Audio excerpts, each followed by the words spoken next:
On se voit donc ensemble pour parler de notre calculatrice. En réalité, on va parler du mode statistique de notre calculatrice Sharp. Je vous ai mentionné dans une vidéo qu'on avait la possibilité d'aller très rapidement pour calculer la moyenne et l'écart type, et éventuellement d'autres mesures statistiques, notamment le coefficient R. On va pouvoir faire de la régression linéaire, faire de la prédiction linéaire aussi, et on va être capable de faire tout ça à partir du mode statistique de la calculatrice Sharp. Donc ici, on va commencer par une liste de données. On s'en donne une. Si vous avez suivi les vidéos, vous savez que cette liste de données-là, on l'a utilisée très souvent, notamment pour la moyenne et pour l'écart type. On est allé chercher la moyenne et l'écart type sur cette série-là avec les très longues formules. Donc, on va pouvoir comparer avec la méthode de la calculatrice Sharp. Pour faire ça, on va devoir commencer par placer notre calculatrice en mode statistique à une seule variable. Comment est-ce qu'on fait ça? Ben déjà, sur notre calculatrice, il va falloir appuyer sur le bouton Mode. Ensuite, il va falloir sélectionner le mode statistique et on va sélectionner Single Data parce qu'on travaille avec une seule donnée. Donc, sur la calculatrice, on veut se mettre en mode statistique. On appuie sur Mode. On a le choix entre normal, statistique. Vous avez peut-être d'autres choix. Nous, on veut statistique, donc on appuie sur 1.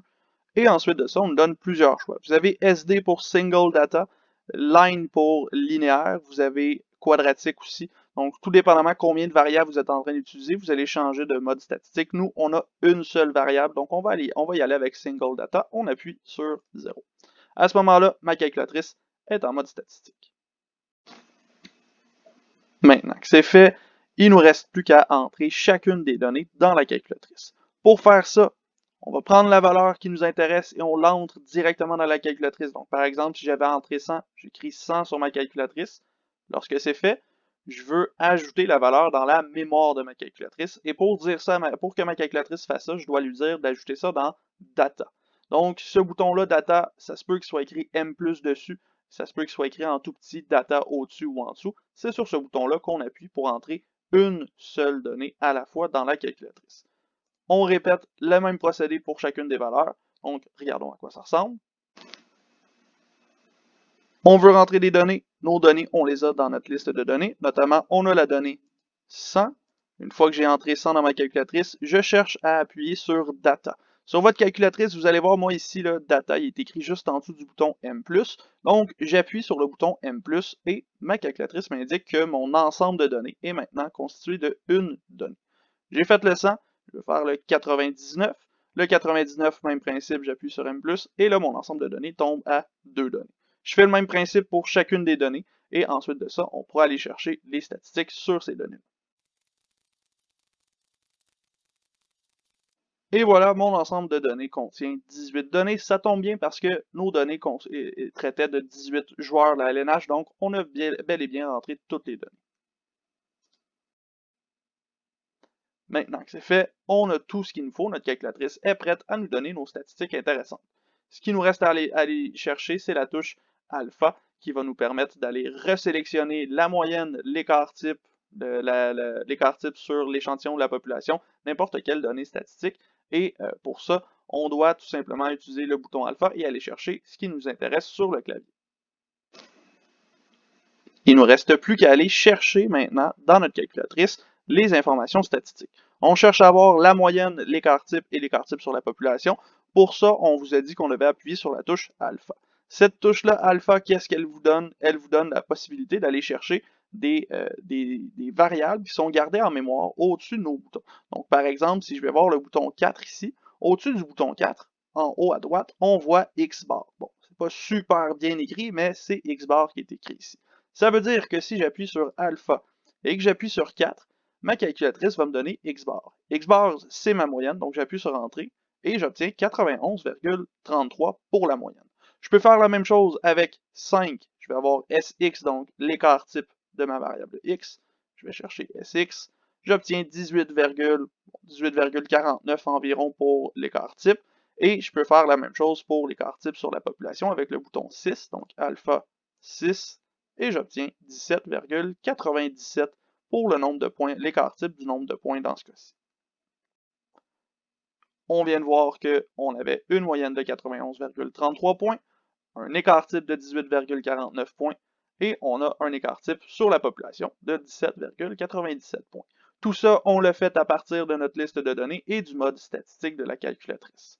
Ceci étant dit, c'est rare qu'on travaille avec la liste de données. On travaille plus souvent avec le tableau de fréquence, donc on va voir comment est-ce qu'on peut travailler avec ce tableau de fréquence-là, justement.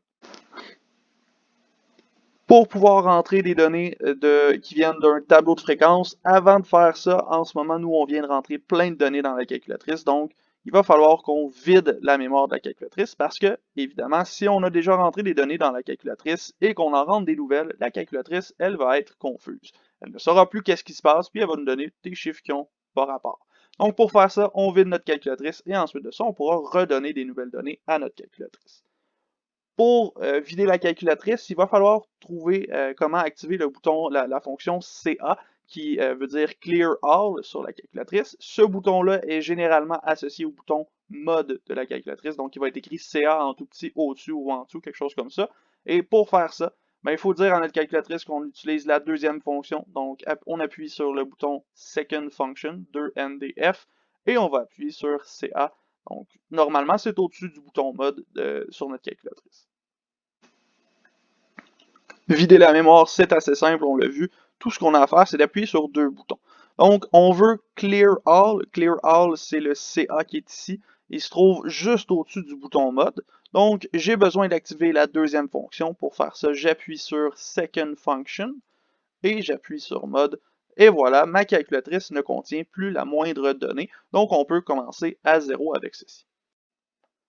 Maintenant que c'est fait, on est prêt à rentrer des données à partir d'un tableau de fréquence. Donc, on va s'en donner un tableau de fréquence. Dans ce cas-ci, on est même allé chercher des classes. Si on avait des valeurs, si on avait des données groupées par valeur, ce serait le même principe. Mais ici, on est allé avec des classes. C'est pas plus grave, on va aller chercher les milieux de classe dans ce cas-ci. Pour notre tableau de fréquence, si c'est pas déjà fait, on met notre calculatrice en mode statistique encore une fois. Une fois que c'est fait, on doit rentrer chaque couple de données. Qu'est-ce que je veux dire par couple de données? Un couple de données, ça va être une valeur, donc un nombre de points, et un nombre de joueurs dans ce cas-ci. Donc, la valeur, sa fréquence. La valeur, sa fréquence. La valeur, sa fréquence, etc. comme ça. Pour faire ça, on commence par entrer la valeur. Donc, on entre la valeur dans la calculatrice de la même façon qu'on l'a fait tout à l'heure. Et avant de rentrer ça en mémoire, ce qu'on va dire à la calculatrice, c'est attends, on a une fréquence en plus, donc on ajoute une virgule après notre valeur. Ça, la virgule, c'est le bouton, normalement, c'est le bouton XY, ça se peut que ce soit le bouton STO pour stock. Nous, on va voir sur le petit modèle que c'est XY. Et une fois que c'est fait, on va voir notre valeur, une virgule. On entre la fréquence associée. Une fois que la fréquence est associée, on peut entrer le couple de valeurs en mémoire. Donc, même chose que d'habitude, on appuie sur Data et ça va ajouter le couple de données à notre situation statistique qu'on est en train d'étudier. Il ne nous reste plus qu'à répéter l'opération pour chacune de nos classes. Donc, chacune des classes dans notre tableau ici. Lorsque ce sera fait, on pourra aller chercher des données. Donc, regardons ensemble premièrement comment est-ce qu'on rentre nos couples de données. On y va maintenant pour notre premier couple de données. Dans ce cas-ci, on a la classe 60 à 70. Le milieu de classe, ce sera 65. Donc, ma valeur, ce sera 65. Là, je veux indiquer à ma calculatrice que j'ai un couple de données. Donc, pour ça, je dois ajouter une virgule. On cherche le bouton XY avec la virgule. Ce bouton-là, il est ici, juste en dessous du bouton STO. Donc, si j'appuie sur STO, j'obtiens 65, j'ai obtenu ma valeur, virgule, il me reste à y donner sa fréquence et on pourra entrer la donnée dans la mémoire. Dans ce cas-ci, la classe 60-70 contenait deux joueurs, donc j'ajoute la fréquence de 2 et je veux ajouter la donnée, donc j'appuie sur M+, et voilà, mon ensemble de données contient une donnée qui est un couple de données dans ce cas-ci. On continue avec la classe 70-80, donc milieu de classe à 75. On ajoute la fréquence en appuyant sur STO. On donne le chiffre, dans ce cas-ci on avait 3 joueurs, et on appuie sur M+, pour entrer la donnée en mémoire. On fait le reste avec les autres données, puis ensuite de ça, on aura complété notre ensemble de données. Et voilà, mon ensemble de données contient les 5 classes que j'avais. J'ai toutes les informations nécessaires en statistique pour pouvoir aller chercher ma moyenne, mon écart type et mon écart type sur la population. Maintenant que c'est fait, on sait comment rentrer des coupes de données une après l'autre et on peut maintenant aller chercher les données statistiques qui nous intéressent. Encore une fois, moyenne, écart type sur la population, sur l'échantillon. Ici, on fait encore la même façon que tantôt. On va aller chercher alpha et on va utiliser le pavé numérique de notre calculatrice pour trouver les valeurs. Même principe que sur la liste de données. Dans ce cas-ci, j'utilise alpha pour aller chercher la moyenne ou les écarts type population échantillon. Donc, alpha 4 pour la moyenne. Ici, j'obtiens 93,89 environ. Si je veux avoir l'écart type, alpha 5, 18,11. Et finalement, alpha 6 pour l'écart type de la population, 17,60 dans ce cas-ci. On a trouvé que notre moyenne était de 93,89 points.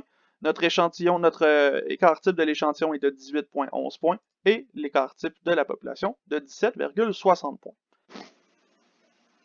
Ceci étant dit, ça fait le tour du mode statistique de la calculatrice Sharp. Si jamais vous en voulez plus, allez voir dans vos notes, à la fin du document de notes, il y a une annexe sur le mode statistique de la calculatrice Sharp avec des petites images pour vous aider. Allez voir ça, là, vous êtes capable de suivre avec ça et on vous donne des séries statistiques pour vous pratiquer.